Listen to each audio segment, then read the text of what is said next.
The eyewitness account for this whole shooting is actually fascinating, and we're going to play more of this and talk more about this case.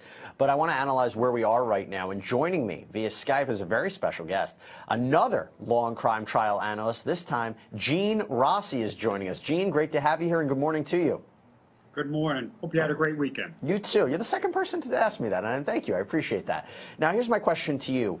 This is different. The idea that the defendant, after being found guilty of first-degree murder, comes back and says, hey, listen, I'll take life in prison without the possibility of parole. I'll give up all my rights to an appeal. Just please, no death penalty. And the family rejected that offer. Have you seen that before? Yes, I have. And I don't think it's just the family. I think the prosecutors put a lot of effort into this, and they looked at his background. And I think there was a chance that they would have accepted life without parole. But I would not be surprised if the prosecutors recommended to the family, who are already in favor of the death penalty, I bet you the prosecutors said, you know what, we're going for the death penalty. He is not only a bad person outside of prison, he's a bad person inside. And that really hurts this defendant. Yeah, it's fascinating to see this, but getting a jury, even though they were seated and said that they would have an open mind to the death penalty phase, it's tough to get all of them to unanimously agree on that, right? Yes, and I want to give you a good example. I'm from Alexandria, Virginia, and Prince William County has a Commonwealth's attorney who set a record for the number of death penalty cases in Virginia. And recently they had a police shooting, and a jury came back 6-6. For death. They were hung. So getting the death penalty in today's climate, maybe not in Texas, maybe not in Tennessee, but in today's climate, it's very hard, very hard. Yeah, well, that's what we're going to wait to see, because we are going to be live in that courtroom when the sentencing phase continues. But again, we're trying to understand how we got here. And we're playing some critical testimony that you may have missed. And right now, let's play LaWanna Stamps, who is the police radio dispatcher on the line with Chris Lanier, trying to talk about what happened when Officer Bolton was shot. Take a look. You can see how emotional Officer Jacoba Boyd is getting on the stand, talking about his friend and what he ultimately went through before he succumbed to his injuries. It's really sad. Back here with Gene Rossi to talk more about it. Are you surprised in any way with the verdict? Because, again, we were trying to talk about how the defense was maybe going under the guise of this was self-defense, and we knew that there was testimony that the defendant, Mr. Wilbourn, was screaming out, someone videotape this, somebody videotape this, I'm going to get killed. Were you surprised by the verdict? No, it's just, it's too horrific. When you have a person who's on supervised release for a bank robbery and has a lot of troubles in his past, and he pulls out a gun and shoots a police officer 8 times, including the face, that's a hard hurdle. The only argument the defense could make is about a month or two recently, a 19-year-old boy, I think it's Darius Stewart, got killed by a police officer. So you could argue, Jesse, that in Mr. Wilbourn's mind, he thought this was going to be a repeat of what happened to Darius Stewart. They tried to bring that up in opening statements, but they were objected to by the prosecution, and the judge instructed the jury to disregard that comment. So that wasn't, I mean, I guess they tried to do that, and it didn't work. Yeah. Well, you know what? I got to tell you this. On appeal, that could be an issue that could be brought out on appeal. So I don't know why the prosecutors objected to allowing that in, because it goes to his state of mind. Was it premeditated? Was it callous? Or did he have a reasonable basis for fear? You can reject it, but you should let the defense make that argument in a death penalty case. Now, here's the thing, though, Jesse. In sentencing, I would like to know if he could bring it out in sentencing, because the rules of evidence don't apply in sentencing. Now, that's a good point, and we're going to be live there today, so maybe we'll see some testimony about that, because that really is an important issue to consider. But let's go back and talk more about what the injuries sustained by Officer Bolton were. And we heard a little bit from Officer Jacoba Boyd, but let's play Dr. Marco Ross, who is the medical examiner in this case, describing the graphic detail, the graphic nature of these injuries. Okay, so Gene, as we listen to this and we're understanding, you know, the degree of the shooting, and especially the shots to his face, you can't help but think that Officer Bolton might have been alive during this, and maybe we don't know what kind of pain he was in. But how much do you think the jury was holding on to that fact, the shooting in the face, when they ultimately convicted him? And I wonder how much are they going to consider that as maybe an aggravating factor in their determination in the sentencing phase? I think it's a profound factor. And the witness who talked about how he was holding his face, the gentleman who got the phone and said that Officer Bolton was holding his face, just the visual in your mind of a police officer holding his face together after he has been shot in the face, point blank range, one of probably 8 bullets, it's just something you can't get out of your mind. So I think the jury was profoundly affected by that graphic visual that they would have in their mind. I assume there are photos that they introduced. Do you think that the prosecution's argument that, hey, Officer Bolton was wearing body armor and Mr. Wilbourn deliberately shot him in the face because he would know that, and that was showing even more why this is first-degree murder, is that an important argument to make? Do you think that was really key? Yes, absolutely. He went for his face because he had a bulletproof vest, and he knew that was the only way he could knock out Officer Bolton. That's a very important fact, yes. Yeah, and I want to play some more of the medical examiner, Dr. Marco Rossi, who's going to explain a little bit more about these injuries. So in case you missed it, here's a continuation of his testimony. Injury. What can you say? No, probably not. Certainly not immediately lethal. You know, and any wound as serious as that, of course, untreated, could eventually lead to death, but not in the short term. But if you made it to the doctor, you would likely survive gunshot wound number 1. Is that correct? I think so. Okay. You hear it from the medical examiner. It was not an immediately fatal shot, but he was alive for the rest of them. And Gene, again, we're trying to understand how the jury came to their decision here. The idea, if maybe Wilbourn fired one shot and then ran away, you could argue that might be self-defense. But that volley of shots, and we heard witnesses talking about hearing one shot and then multiple other ones. I mean, we're talking about 8 shots here. That's what crosses the line, right? That's where that argument maybe falls apart, that this was self-defense. Harken back to the Jason Van Dyke shooting in Chicago, where it was an officer killing the victim in that case. You're not even really guessing that when that police car drove up to the defendant's car in this case, there was a premeditation had already started. He knew he was going to get out, and he was going to blast that officer with bullets, including his face. You can see the jury contemplating that and discussing that. This thing reeks of premeditation. And here's the thing. Premeditation doesn't need to involve months and months and months of planning, like the case down in Texas, Christopher Love. Premeditation could be 5 minutes, 1 minute. It doesn't have to be weeks and months. Yeah, that's a key point that we talk about constantly in our cases. And, you know, just it's a shame, any kinds of these shooting cases, whether the victim or the perpetrator is an officer. We hate to see these cases, and we're trying to understand why they keep happening. So here's the deal. We're going to take a quick break. When we come back, we have a lot more to discuss in the Tremaine Wilbourn case. And again, we are waiting for the live feed, maybe in a half hour. Stay tuned. Okay, so we're playing some critical pieces of testimony that you may have missed, including about the crime scene. But I'm back here with Gene Rossi, and Gene, I got to ask you, from your experience, we're talking about the death penalty here. What is a worse situation for Tremaine Wilbourn, really? Is it to be life in prison without the possibility of parole, or on death row? We saw that a little bit of discussion in a prior case about what the difference is in someone's actual life, the day-to-day practical aspects. But from your opinion, what is it worse? How is it different? There's nothing worse than being on death row awaiting execution. And here's why. And the Supreme Court has written about this.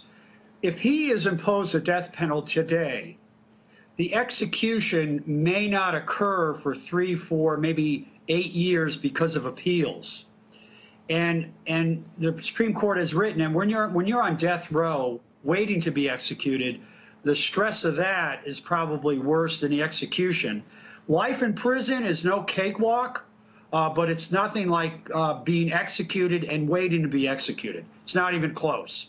Even when we see cases where the execution date isn't years, I mean like decades after the crime is committed and they're convicted, they could be on death row for decades, right?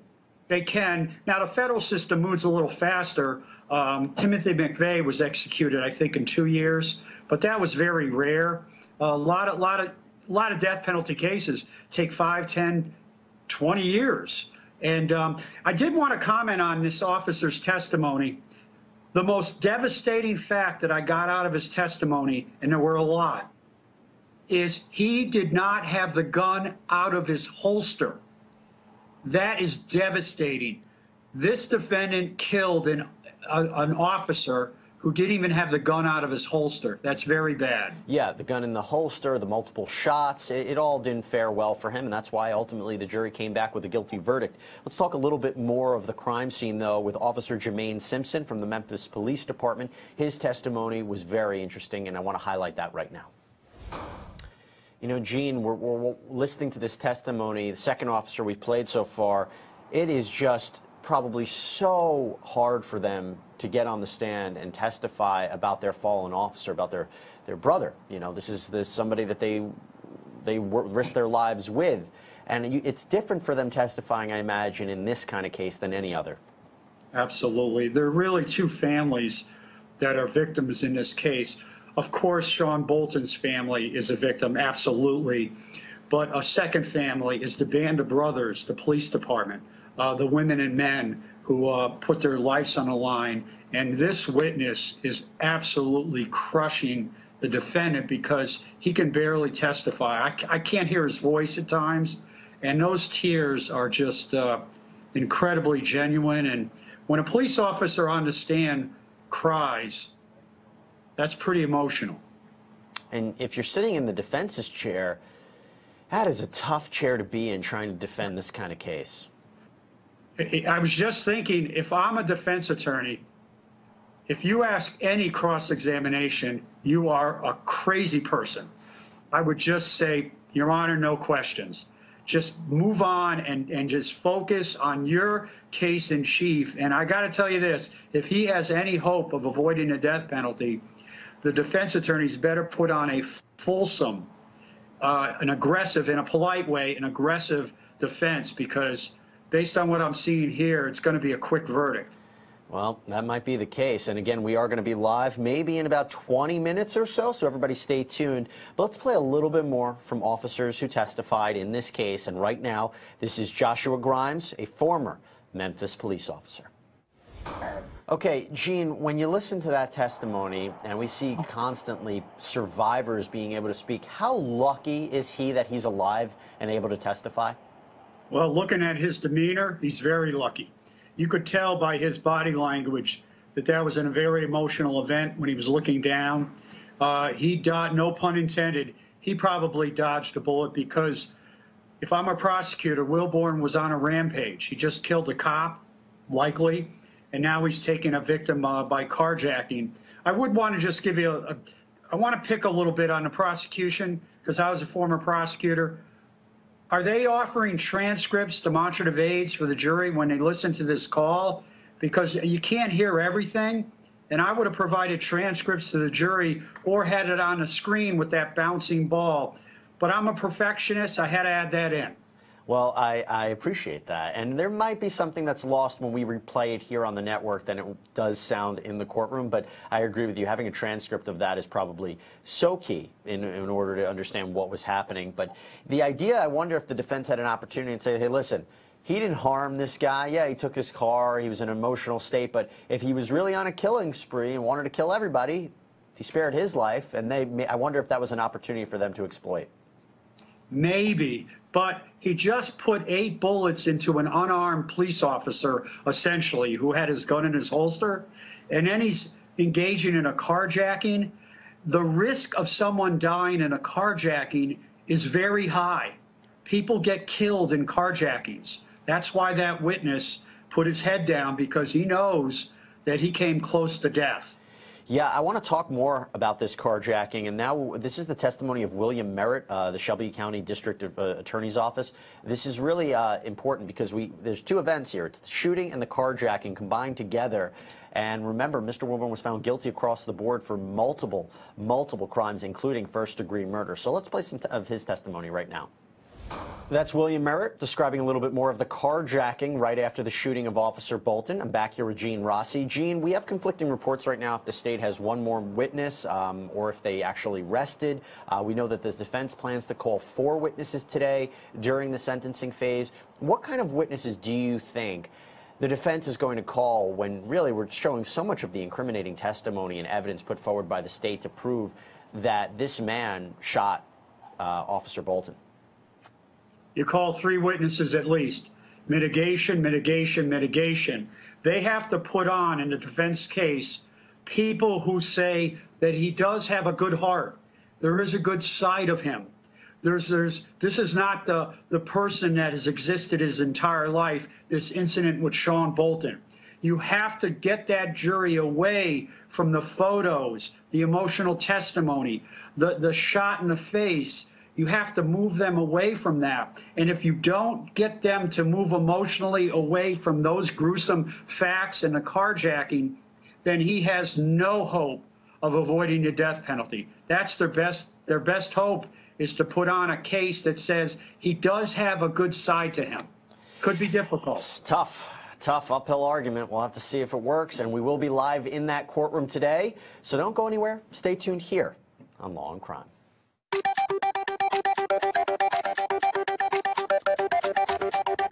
Welcome back, everybody. So we're talking about Tremaine Wilbourn. This is the trial that we've been covering for the past week or so about the man who was on trial for the murder of Officer Sean Bolton. He faced multiple counts. Let's show him right now. First-degree murder, carjacking, employment of a firearm with intent to commit a felony, and he was a convicted felon in possession of a handgun. Now, he had pled guilty to charges 2, 3, and 4, and really what was up was the first-degree murder charge. And we were waiting to see what the jury ultimately came back with. We can't forget the fact that the victim was shot 8 times, including in the face. A very serious crime and a very serious allegation, a very serious trial. And last week, we actually were handed the verdict by the jury. In case you didn't see it, here it is right now. So have you indicated?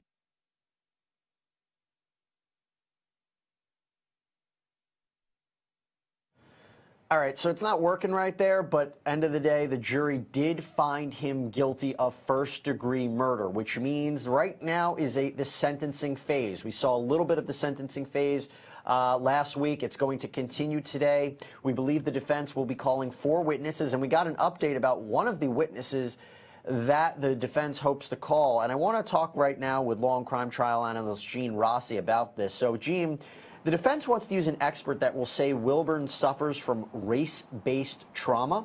The prosecution has argued that this expert has never met with Wilbourn, but the judge will proffer the witness. Thoughts? This gets into your rules of evidence do not apply in a sentencing. So the argument that they were prohibited from making in the guilt phase, they now are going to be able to make in the sentencing phase. If their witness or expert has not met with the defendant, that's very, very bad. I don't know what his basis would be. I assume the process, did I get that right, that he hadn't met with the defendant? He has not met with the defendant, no. But again, kind of like what you said at the earlier part of the program, trying to amplify this race-based trauma, this idea that, hey, if he knew about, you know, Darius Stewart, who was shot by police a short time before this, maybe it could help explain his behavior. I want you to stand by for that. We have our verdict ready, so I just want to play this in case our viewers haven't seen this. This, again, is the verdict that was handed down against Tremaine Wilbourn. Okay, so that was the prosecution, and now the defense's opening statement in the sentencing phase. Back here with Gene Rossi. Gene, let's start with the defense. How do you think they did in their opening statement? You know, maybe because I'm Italian. All my grandparents were Italian. If I'm the prosecution, you got to show more energy. You're seeking the death penalty. Show that it's worthy and appropriate in this case. The defense, my goodness gracious, I would never want to be a defendant with that man asking and pleading for my life. He grew up with a mother who was a prostitute, if I heard that. And what kind of surroundings did he grow up with? I didn't get any emotion in that case, in the argument. It's just, I got to tell you, I'm not impressed. So, and you make a great point, because the jury latches on to certain attorneys, right? I mean, if you study them after the fact, that becomes a factor in maybe how they decide. I hate to say it, but it does. They want to side with at least one attorney and understand that story. So it becomes, you're a showman in a way. Jesse, an attorney, a good trial attorney, is an advocate. And you have to be passionate. You have to be emotional, especially involving the death penalty. What I heard was a presentation that was like a statistics class. This is a man whose life is hanging in the balance. And you have to tell that jury, you decide whether this person deserves death or life imprisonment. Let me tell you about the Mr. Wilbourn that we will present. He did horrible things. There is no dispute. And Sean Bolton is a victim, absolutely. But there's a life that you have to decide whether it's worthy that he should get the ultimate punishment. Let me tell you why he should not. That's what you have to do. You have to grab them. Well, then do it. I got to tell you, that was great. That was great. I mean, that's the way to give a statement right there. So, unfortunately, he got a D in the Gene Rossi School of Trial Advocacy, but we have a lot more to talk about. Let's take a quick break, and when we come back, again, we're waiting for the live feed in that courtroom, and maybe we'll see a little bit of excitement as trial begins. We'll be right back.